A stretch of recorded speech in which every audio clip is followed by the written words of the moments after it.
Okay, so hopefully everybody can see. Do shout up or type in the chat and green flag to me if you can't see. But good morning. I'm Alexis Curtis Harris. My pronouns are she and her, and I'm the Head of Equality, Diversity and Inclusion at Penna. I'm so delighted to be here today, and it was great to just see so many of you kind of popping up and joining for what I hope will be an insightful session. Just to kind of, I say at the start, whenever I run these kind of sessions, I just want to kind of make it clear that this is a safe space. There's no judgment. Ask questions, as many as you can. We're all on a journey around diversity and inclusion, and I think in particular neurodiversity, including myself. So I'm completely open to any questions, obviously either as we go, but we are going to have some time at the end for a Q&A, which Graham will kind of put the questions to me once we get there. As I said, I can't say that I know absolutely everything, but of course, I'm more than happy to share any expertise or personal experience that I can. Just also kind of to note with sessions like this as well, I just really encourage people afterwards to follow up with their own education and learning as well. We can just really never stop learning in this space, and things change all the time. So hopefully this will be the start of your own learning journey. So I guess let's begin.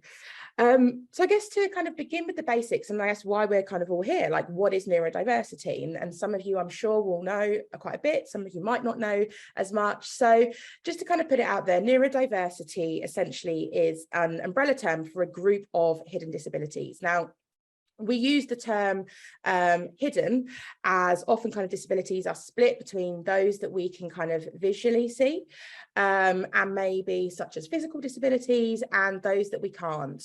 But I think it's kind of worth stating as well at the start that not all neurodivergent conditions are not obvious. So whilst it might be called hidden, some might be more visible anyway.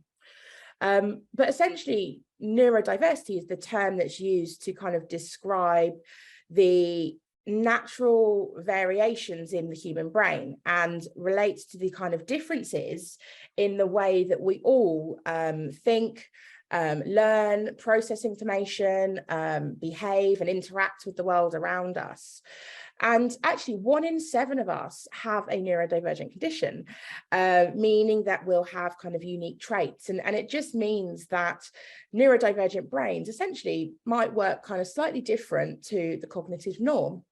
Now, when I use the phrase cognitive norm, I mean the brain functions and processes in the way that I guess society expects. And so the majority of people will fall into that category, and we call these people neurotypical.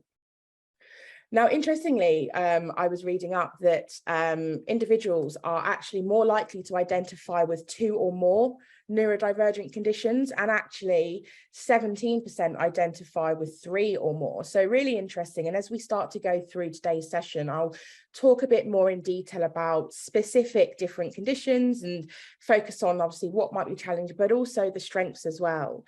As the kind of title of today's session suggests, like great minds don't think alike.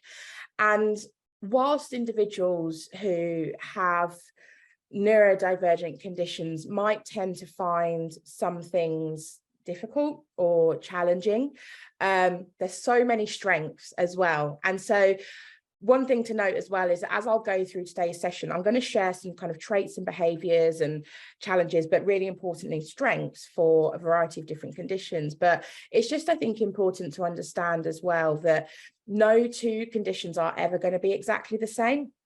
So I guess this is much more of an overview and a guide, really and truly, when we want to understand an individual and any particular challenges, strengths or experiences, the best way to do that is simply to ask. So of course, why we're here as well is our aim is to just work towards a society where all variations of human cognition are accepted and enabled. And so hopefully today's session will help with awareness raising, maybe give you some hints and tips in terms of things that we can all do in the working world, in the working environment, in recruitment. And yeah, I just obviously really hope that you enjoy today. So I wanted to also touch on kind of the legislation and protection. Now, I won't spend kind of heaps and heaps of time on legislation because it's a huge subject and would probably take the entirety of today's session. And we have an hour and I want to leave a Q&A. But for kind of those who might not be aware, we have the Equality Act 2010 in the UK, and it's an act that basically legally protects people from discrimination, both in the workplace, but in wider society as well. Basically, it was created to ensure that Britain has a discrimination law that's there to kind of protect everybody from any kind of unfair treatment, and basically has been enabled to help provide and promote a fair and more equal society. Now, the Act covers many different characteristics that are protected, which can include kind of age, gender reassignment, marriage and civil partnership, race, religion, pregnancy and maternity, sex, sexual orientation, etc. But of course, the purpose of today, I'm going to focus on neurodiversity, so I'm relating to disability. Now, I guess within the Act, there's obviously many different sections that are all within this kind of Equality Act 2010, but I think there's two in particular that I find are really supportive when workplaces or organisations are looking at how we can encourage and support and build a more diverse workforce, and that is diverse across all those areas, but again focusing on neurodiversity and disability today. So those two areas are section 158 and 159. Now, some of you on the call might know a bit about positive action, as it's often called, and some of you may not, so I'll briefly touch on it, but obviously there's time at the end for questions if you wanted any additional detail. But essentially, these two sections of the Equality Act enable us to support, encourage and build equal opportunity and encourage people from underrepresented groups in particular workforces to be able to have more of an opportunity to perform at their best and to be successful in being hired. Now, one thing that probably doesn't need to be said, but just to put it out there, is that whenever we're talking about positive action, we are always only hiring the best person for the job, never not hiring the best person or never hiring somebody just because of a protected group. But these two acts do enable us to take positive action and specific measures that are covered by law. So for instance, 158 specifically focuses on how we can kind of support people to make applications. So whether this might be through supportive upskill events prior to application, to inclusive and supportive communication prior to application, so on and so forth. And 159 is focused more on that kind of equal merit provision. So if you get to the point of hiring and you have a tiebreaker, and the key is that they are candidates who are exactly tied, exactly the same, then you can lawfully promote or progress or hire the person who has the underrepresentation within the organisation. Now, that is a whistle-stop tour of actually some very complex acts, but I wanted to kind of just put that out there from the start. Because as I kind of said, the Equality Act is there to make it illegal, basically, to discriminate against any conditions, and kind of makes it clear that companies in particular relating to disability are required to make reasonable adjustments, and that's in the workplace and as part of recruitment processes. I think something else that's kind of key to note when we're just touching on legislation is that there is also an Autism Act 2009, and at the moment that remains the only law in England that's aimed at improving working conditions for people with one particular disability. And I think the reason why I think that's quite interesting and important to note is that I think that's a real acknowledgement that those who have autism or autistic people actually still today face some very specific challenges in being kind of both understood and supported as well. So one thing I guess that you've probably already kind of noticed so far today is the kind of differing terminology that I've been using to describe variations and varying terms around neurodiversity. And please do know that I understand that sometimes terminology in itself, when we're talking about diversity and inclusion, can be confusing in some cases, and in particular maybe around neurodiversity. I always say we don't know what we're not told, so we shouldn't have this expectation on us all to know everything. But of course, that's why sessions, I guess, like this are good, because hopefully this will help break it down for you. So you can see the kind of terms there on the left-hand side, but I guess just to quickly run through them. So neurodiversity is that diversity and variation of the cognitive functioning. So it's that diversity of human minds. So this would be where you have those who are neurodivergent and neurotypical, and bringing them together creates a neurodiverse environment.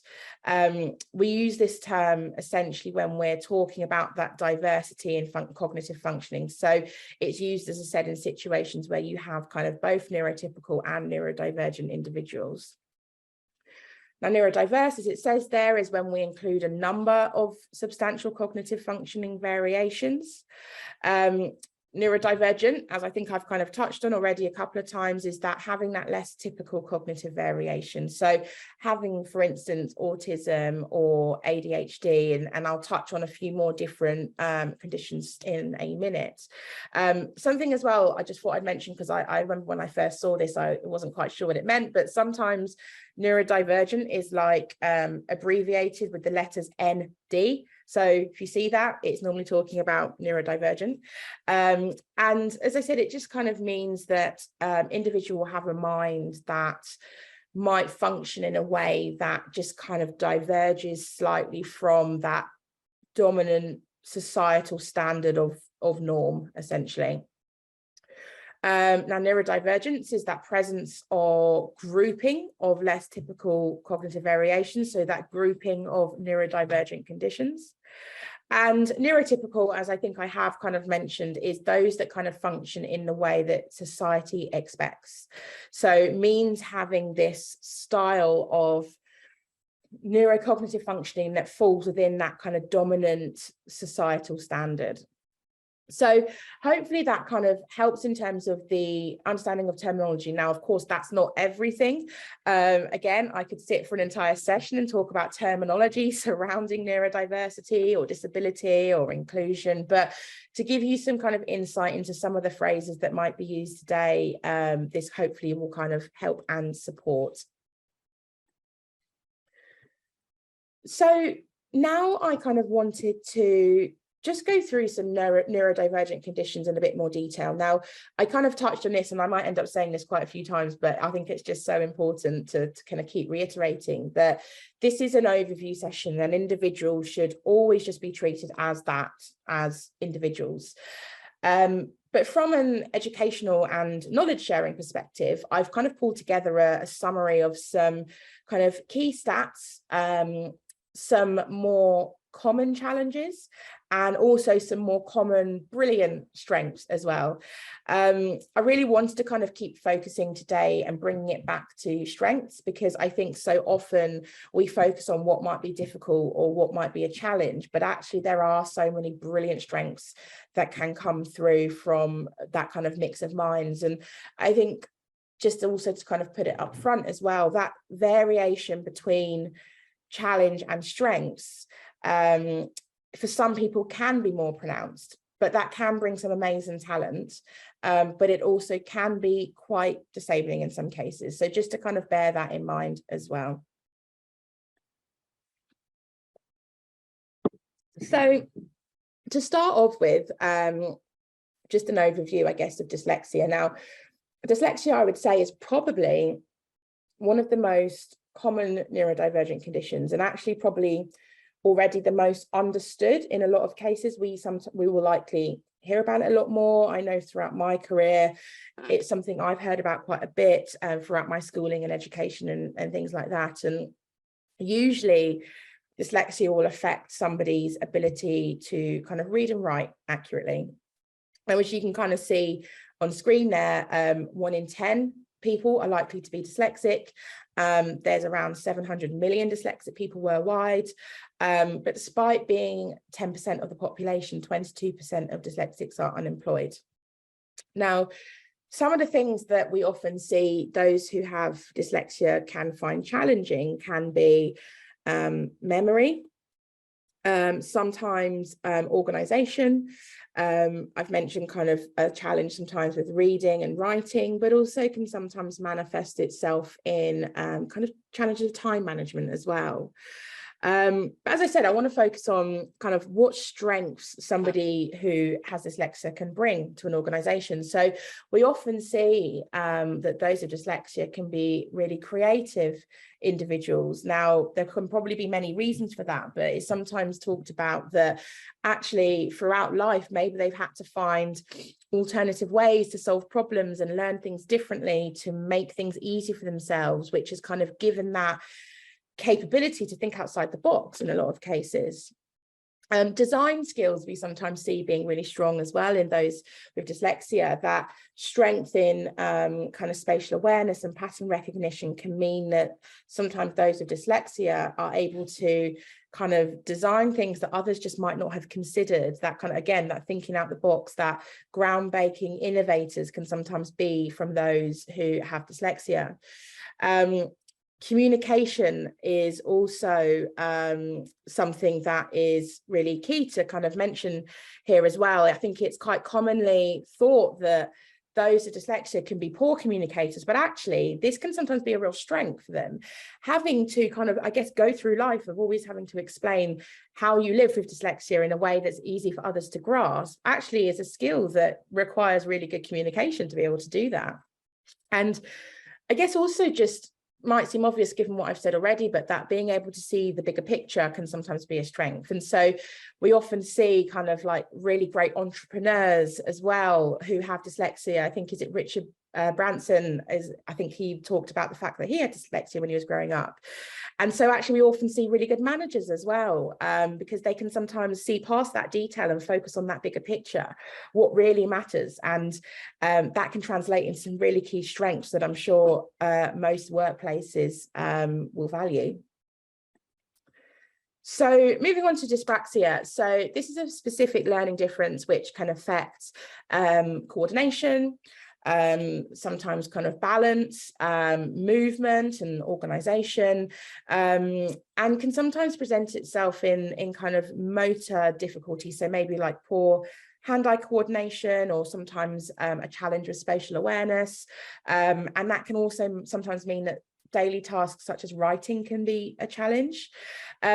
Sometimes we see as well, dyspraxia can kind of exhibit some really similar characteristics as other neurodivergent conditions. So kind of particularly like Asperger's and ADHD, is there's some real kind of similarities in kind of that memory, concentration and social interaction. And those two that I've mentioned, I will touch on in a bit as well in more detail. But within the workplace, it's kind of often found that those who have dyspraxia can be really extremely motivated and really great strategic thinkers. Again, could be many different reasons, but I think sometimes it could be because they've always had to kind of persevere maybe in the face of adversity their whole life, which has made them really motivated to focus on things that they enjoy. So as you can see on the kind of screen here, research kind of says that 52% of young people with dyslexia might also have dyspraxia. Males are twice as likely to be diagnosed, and 10% of the people in the UK have mild to moderate dyspraxia. So I've kind of touched on challenges we've said, like hand-eye coordination, spatial awareness, organization, memory, and sometimes just that being able to express your thoughts kind of clearly. But the strengths, as I said, I want to kind of focus on those. So again, we do see that it's been shown that those with dyspraxia can often be great leaders.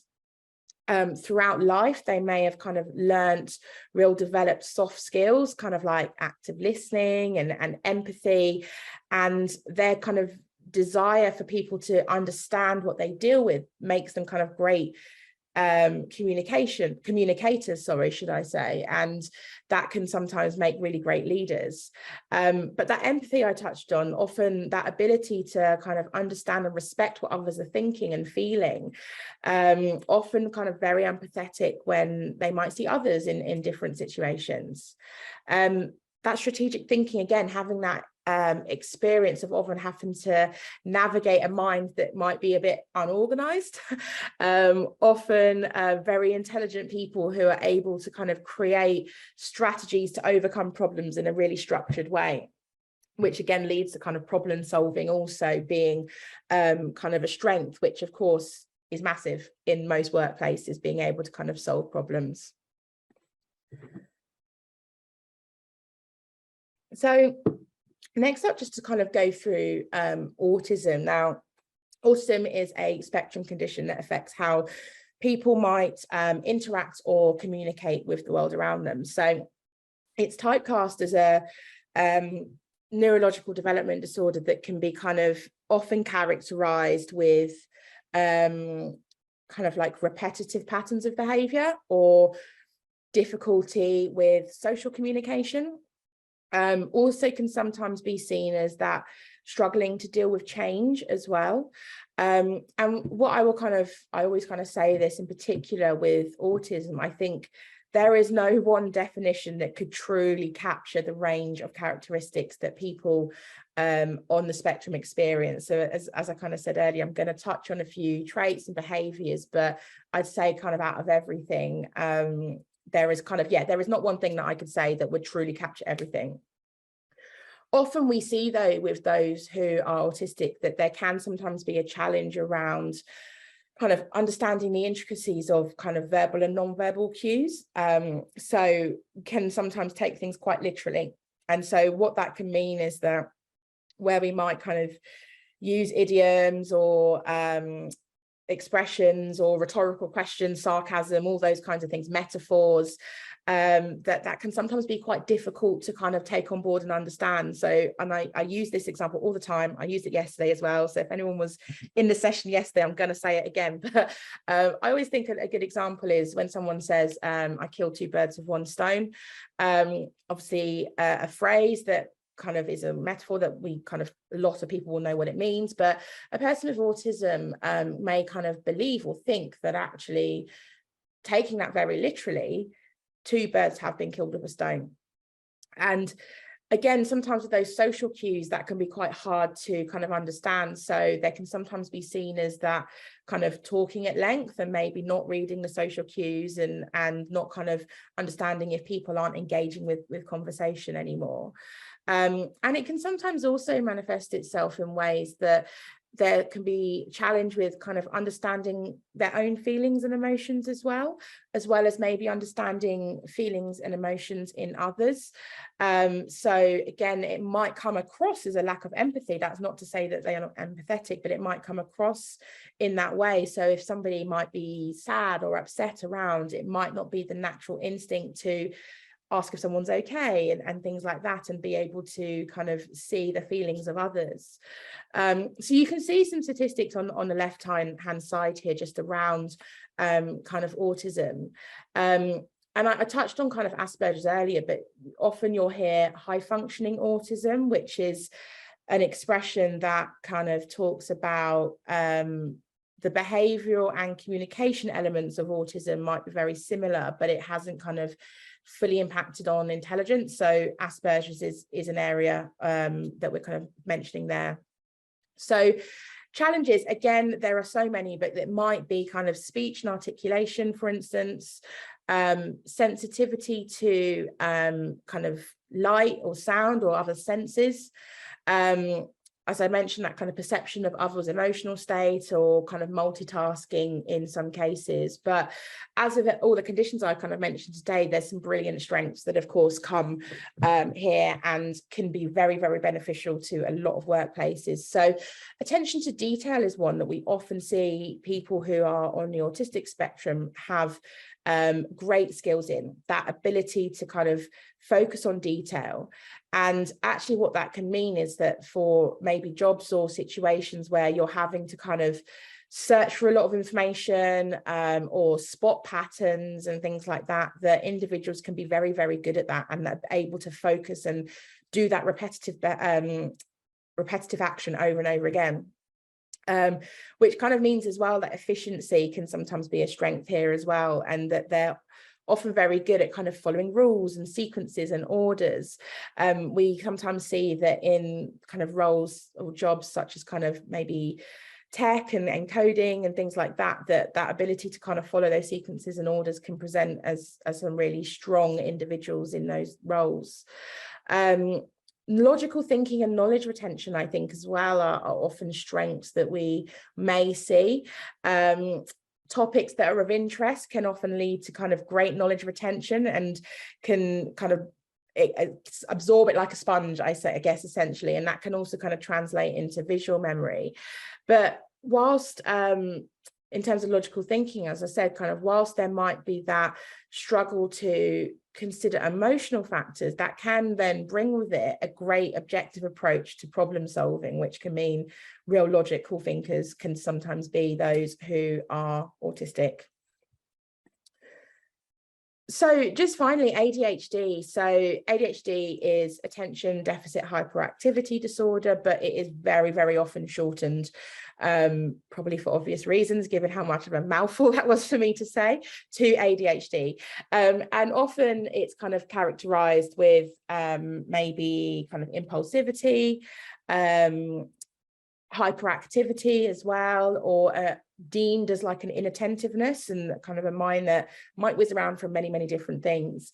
You kind of might also hear like ADD, which is basically the same, has all the traits of ADHD, but doesn't have that hyperactivity.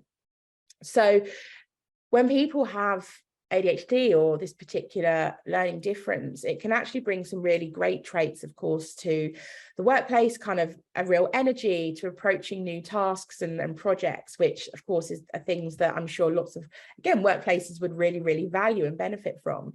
And again, you can see some kind of statistics here as well. The worldwide percentage of adults with ADHD is estimated at 2.5%. Males more likely to be diagnosed, but interestingly, circa 55% of families where one child has ADHD also has a parent with the learning difference too, which I find very interesting. So challenges, I guess, we kind of touched on, maybe concentration, kind of staying on topic when having a conversation, or kind of maybe even time management or articulating what you're kind of trying to get across. But again, on terms of kind of strengths, so we often see kind of a real hyper focus. When something is of interest, those of ADHD can be kind of very focused and committed to that specific project, which can make them really efficient, essentially. And creative as well, creativity, because again, having that imaginative and very busy mind can sometimes really allow for great original ideas and creative solutions to any kind of problems. And enthusiasm, I think, is a brilliant strength as well. Despite like ADHD can sometimes come with kind of periods of low energy, but people often who have ADHD can have these bursts of enthusiasm and determination, and can be really great innovators off the back of that, because they might have this real fearless approach that can kind of exhibit real bold and innovative ideas. So of course, that is not everything, not every condition. I have also jotted down here a number of other types of neurodivergence. And again, even this isn't everything, but I guess there's some here that you might be more familiar with. Tourette syndrome, for example, which is that kind of neurological condition that can sometimes come and present itself in kind of tics or involuntary or uncontrollable kind of sounds and movement. It's obviously much more complex than just that, but that might be kind of what you know from that condition. Obsessive compulsive disorder as well, OCD. It's a common kind of mental health condition, and the person will have obsessive thoughts and compulsive behaviors. And I often think anxiety isn't always thought of as a neurodivergent condition. Now, I think, again, anxiety, there is a very wide range of what anxiety is and a spectrum of anxiety, but in particular, often social anxiety is seen as a cognitive difference in the brain and can be a lot of times classed as a neurodivergent condition. And there's other mental health conditions as well that fall under this neurodiversity umbrella, bipolar, for example, being another one of them, and many others that I'm gone from my brain for this second. But yeah, hopefully this kind of helps to show the scale. And again, as I said at the start, what I wanted to focus on really was not just what people might find challenging, but the brilliant strengths that can come about from those who might think differently. And as I said, those workplaces where you have that great mix of minds. So I guess possibly one of the reasons why a lot of you are here today is to kind of see how we can improve neurodiversity in the workplace and raise awareness of those with neurodivergent conditions, but also support acceptance as well of those with neurodivergent conditions. I guess, yes, in the workplace, but our overarching aim as well is, of course, in society. So I have some statistics here that I'm just going to read out because I find them, I guess, quite shocking. Now, this based off of kind of different bits of research and stuff that I've kind of found through my own research. So I haven't cited kind of sources here, but I just wanted to read these out to you to kind of, I guess, show the scale of, I guess, what we're kind of up against really in this kind of fight for equality. So being diagnosed with ADHD in children can reduce employment in early adulthood by 10% and earnings by 33%.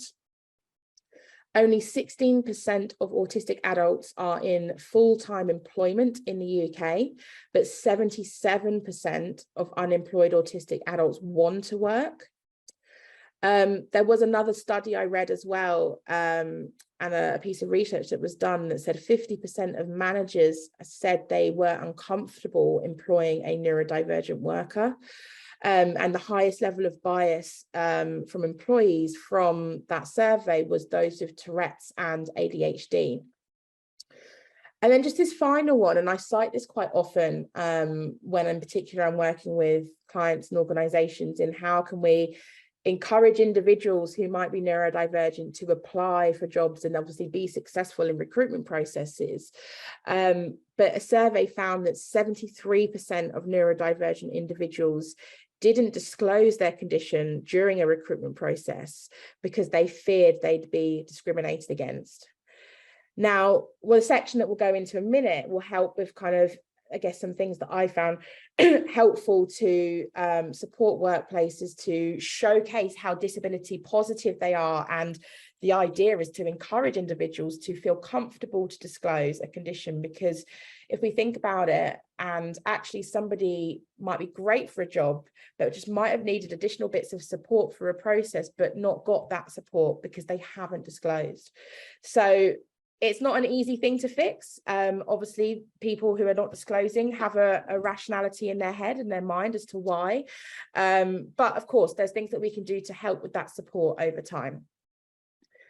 So I guess, how do we kind of effectively build a neurodiverse environment? Where I'm going to go through, I guess, some things that I think can be really supportive, that can help to encourage a much more inclusive workplace, an environment where neurodiversity, but neurodivergent individuals can kind of thrive as well.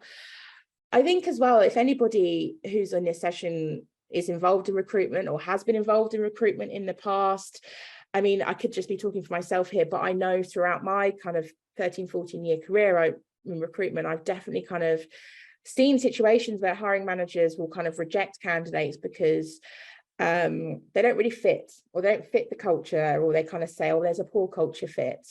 Now, if anyone's kind of been in any of my sessions before, you might have heard me say this before, but I have this real issue and challenge with this focus on fit.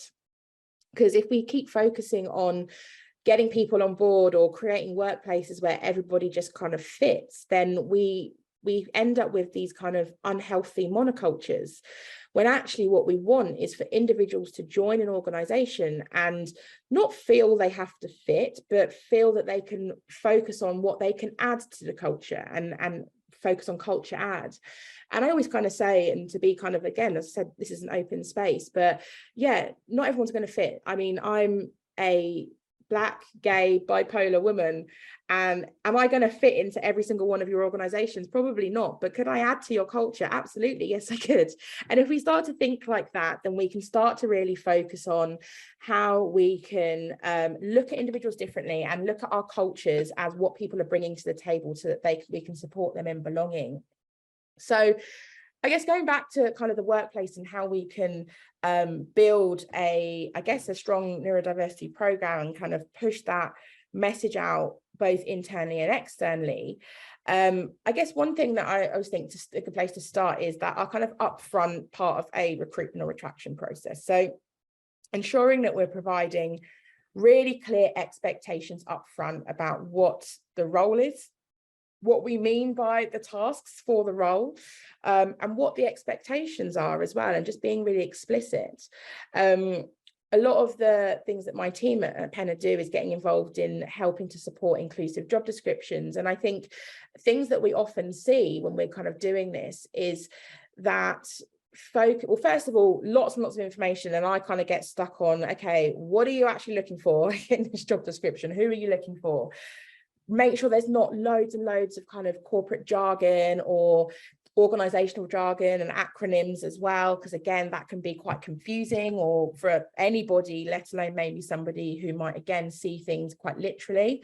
But also kind of advice I'd give is to really focus, when you're talking about what a job is on a job description, to focus on what the output, the expectation of output is. So we might often see like, you need to be able to do this in this way. And that was probably not a great example, but that kind of, you need to do this by doing this. But actually, if we just focus on the output, we think that actually the way people get to the end, actually, does it really matter?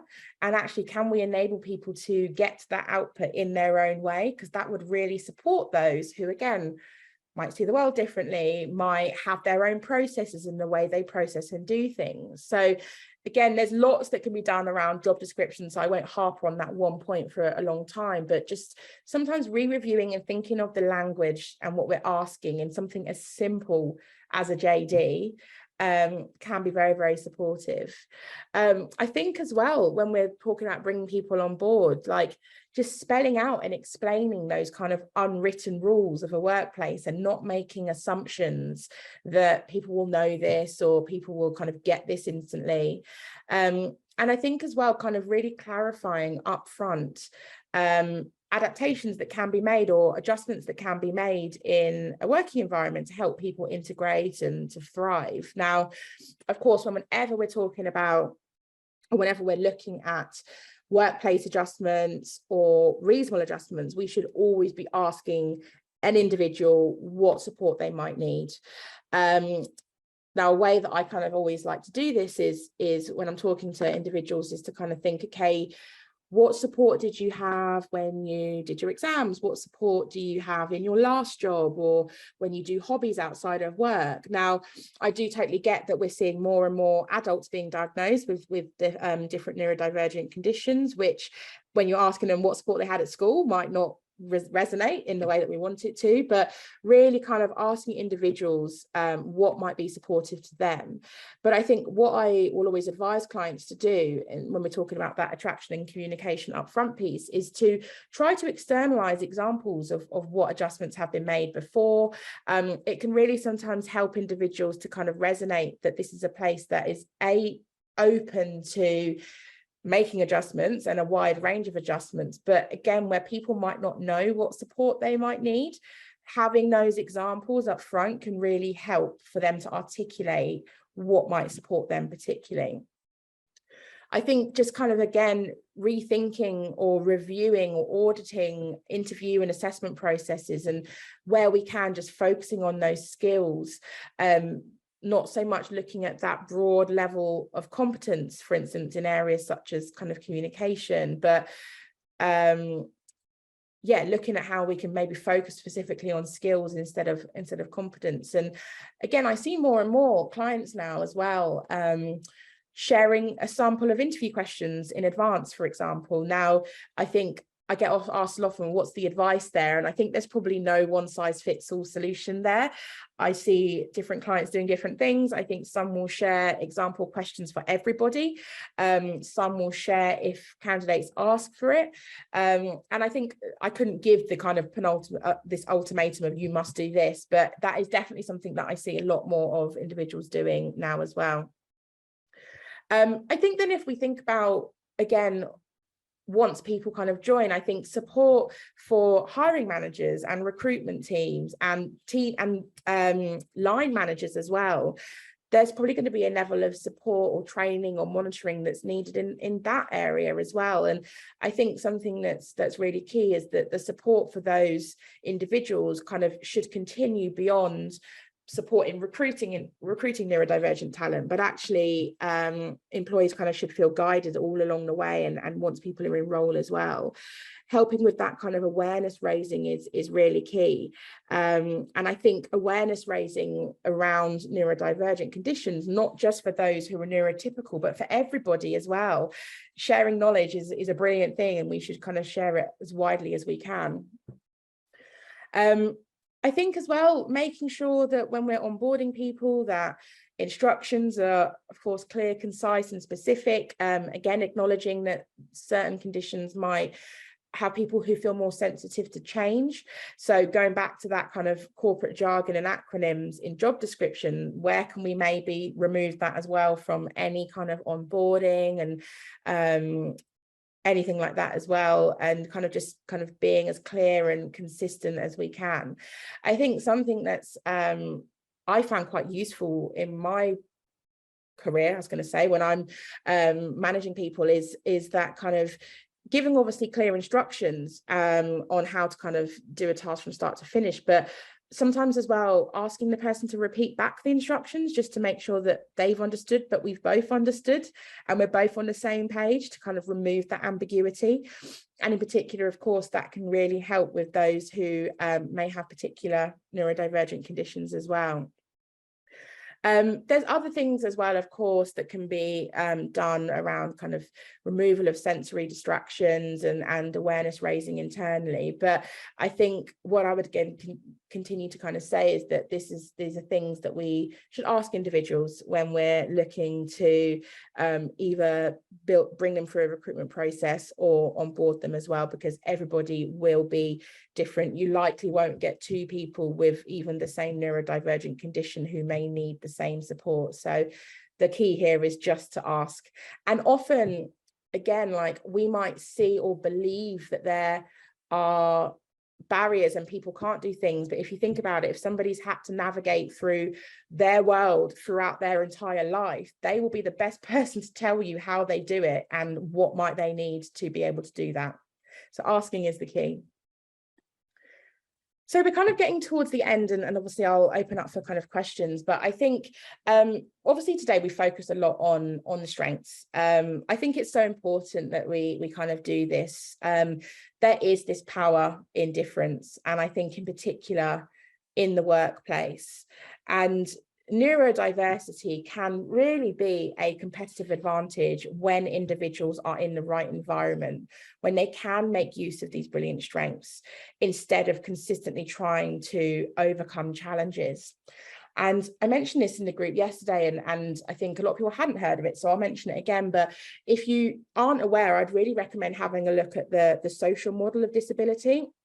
Now, I think there are, as with anything, some people who really believe in it, some people who really don't. I personally think it's a really great way of looking at kind of the world around and disability. And essentially, in short, the social model of disability really focuses on the fact that often those who might have a disability or long-term health condition or be neurodivergent can be more challenged or can find things more disabling based on the world around them, not their actual condition.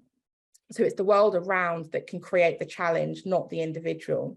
Obviously, there's different ways to look at that. There's kind of physical things, there's emotional things, there's behavioral things that can kind of limit, but definitely it's something I'd recommend if you're interested in having a look at afterwards, because yeah, to kind of achieve this competitive advantage that we want, we kind of must just create these inclusive spaces to kind of work and to learn and just reduce those disabling factors and amplify diverse abilities, essentially.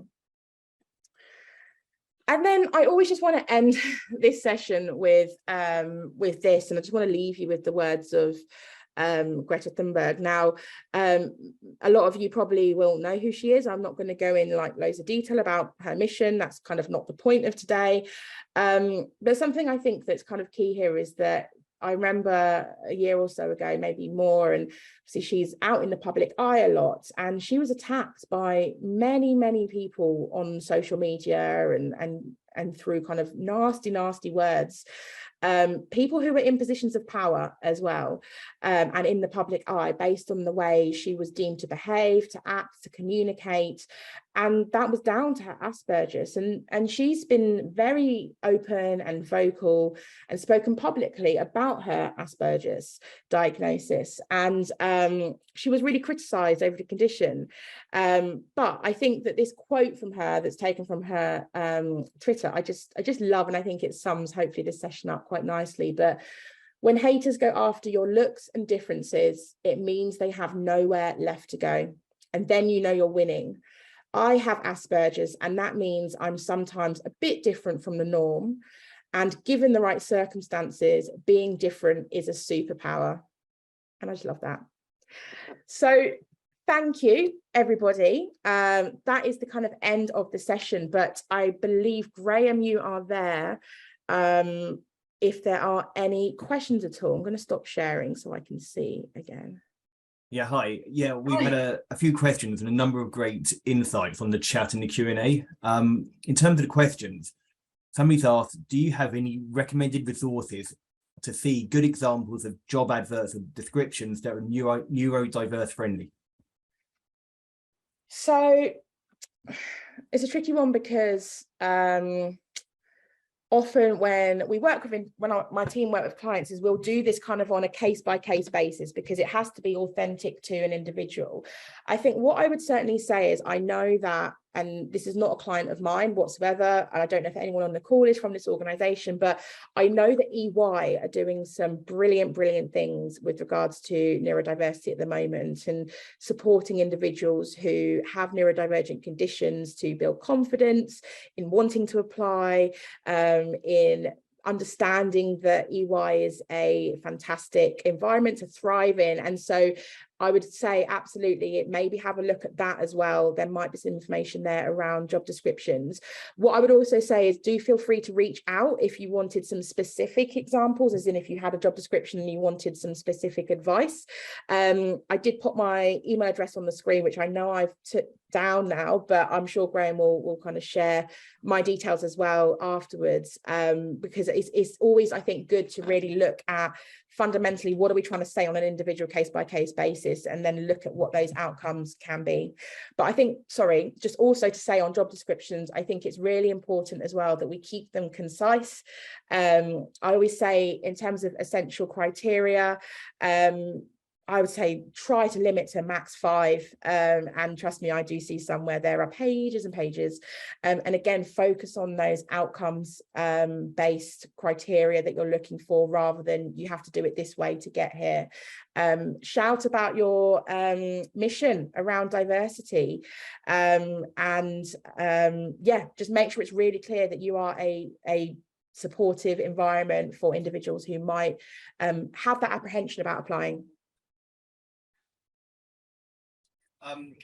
There's a few questions or themes around neurodiverse individuals that may need adjustments in organising their day and task, and also how other people need to be more open to work differently to accommodate that. So I guess the question around that is, how can we support employees who have or haven't declared their condition, or may not have asked for help? Yeah, absolutely. I mean, it's a hard one, because I think I touched on as well earlier, and I think this came up yesterday also, that there are a lot of more and more we're seeing people in the adult in adulthood who are being diagnosed and actually might not know what support might be needed.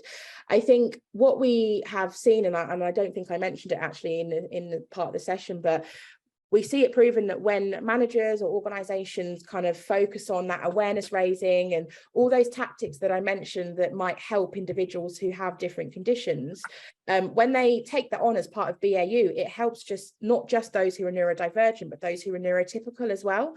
So if we start to make this kind of supportive way of working BAU, we're going to probably be more likely to be able to support individuals. Now, absolutely, I think there's going to be some people who need different levels of support that they might not know about, but I think that consistent monitoring and asking, whether that's through one-to-ones and things like that, is really important, because again, somebody might ask for something when they join and actually find that they need slightly different things as they start to get their head around and used to their job.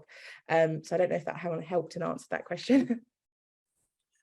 There's a question from a person who works in a creative tech industry, and do you have any advice on encouraging those with neurodiversities to open up and speak, not necessarily publicly, but get over that stigma which is embedded, which might inhibit people from being more open? Yeah, I mean, I'm assuming we're talking about in the workplace here, and not kind of that pre-application or attraction disclosure point. So it's a hard one because everybody is so different. And for example, I ran a similar session a few weeks back, and somebody said, well, how do you feel that you can open up and talk about your own experiences? And for me, it comes from being in an environment at Penna where there is a culture of there is no fear for speaking up. We don't feel like there's going to be any repercussion. I know I can be my unapologetic Alexis self, and there's people are going to accept it and just let it happen. Now, developing a culture like that possibly takes time, and I obviously in this kind of one question won't have the answer to that, but I think certainly what I see as well is when leadership are often quite open, it can help and support other people to know it's okay to be open as well. So that's probably, without knowing any of the background and anything about the organization, I guess the one bit of advice I could probably say, to encourage that openness from the top, and you can often see that filtering down. Somebody's got a question around, do you have any advice on how can we encourage, in a legally safe way, candidates and active employees to self-disclose? What I will say is that I am certainly not a legal professional, so I would be a bit adverse to giving any legal advice here, but so I would probably say that might be one to kind of take up with individual legal teams. I wouldn't want to get my wrist slapped in any way. So sorry about that one. Okay, what one tip do you think we should all take away and act upon to make our organizations more inclusive? Yeah, I mean, I think for me it's education and knowledge sharing, and I think as well, I say this is probably actually across any protected group, but there sometimes can be excuse me, that reliance to let people from particular communities be the spokespeople for those communities. So I know, like in Black History Month, it might be, let's speak to all the individuals who are Black, or in Disability Awareness Month, let's speak to all the people here, when actually we all have the ability to educate ourselves, in fairness. There are so many ways, whether it's following different people on social media, or buying different books, or reading up on different things, lots of different ways, speaking to people. So I think the one bit of advice I would give is to try to encourage and share in education. If you're a leader of an organization, then obviously providing, for instance, even sessions like this, for example, can really support, but then just providing ourselves as well the opportunity to kind of go and nurture our own minds. I think we can never stop learning. I've been in my role for a lot of years. I won't say, I'll give my age, and I certainly do not know everything, and that's what I love about my job. I learn something new every single week, through reading it, through research papers. So in short, education. That was a long way to say that. Education. At the recruitment stage, do you have any statistics on what percentage of people didn't disclose when they're applying for the job? So yes, so we touched on that earlier. It was 73%. of people. And obviously this was based on one study, and I always do think that when you get facts and statistics like this, that there probably are other different factors there as well. But I think, yeah, I've read up that kind of around 73% of individuals don't disclose a condition because they fear there's going to be a level of discrimination. Now, there are actually lots of things that we can do to help support and remove that fear. There is not one thing that's going to make the difference. Let me say that from the start. But for example, showcasing, as I've kind of said, how disability positive you are as an organization. Storytelling, I'm such a believer of storytelling when it comes to kind of attraction, outreach and engaging, because I think when people can kind of see representation in organizations, you can kind of, if you can see it, you can be it. And representation matters so much. So how can we share kind of stories of somebody's journey? I went through this, and this is how I've now changed my perception, and this is how I now thrive in my environment. But authentic stories, of course. Again, showcasing, as I touched on earlier, actually the different adjustments that can be made can really help somebody to articulate what they might need, or what they might require, or even help them spark a thought in their head of like, I didn't even know I could ask for that. So let me ask. So I think there's lots of things there from an external point of view, probably at that attraction, engagement, communication part of a recruitment process that we can do to just hammer home the point that we want you to bring your true self to the process and to us. And again, if we can show representation, I think that's really powerful. Cool. I've got a great question here. So are there any tips on how we can support senior leaders who may be diagnosed in their 50s, but have been on such a challenging journey to receive the diagnosis that they're struggling and or adjusting to accept in their own minds? So are there any well-known mentors out there for supporting this? So in terms of well-known mentors, I'm not particularly aware of, but there are lots of organizations out there. I often call them kind of partnerships, where they can come into your organization and support individuals. I have got a list of them. I don't have that list on me right now, but for example, there's one called, like, I think it's Exceptional Individuals, but there's a proper list. So actually, Graham, if I'm able to share that with you afterwards to maybe share out with the group, would that be okay? Yeah, fantastic.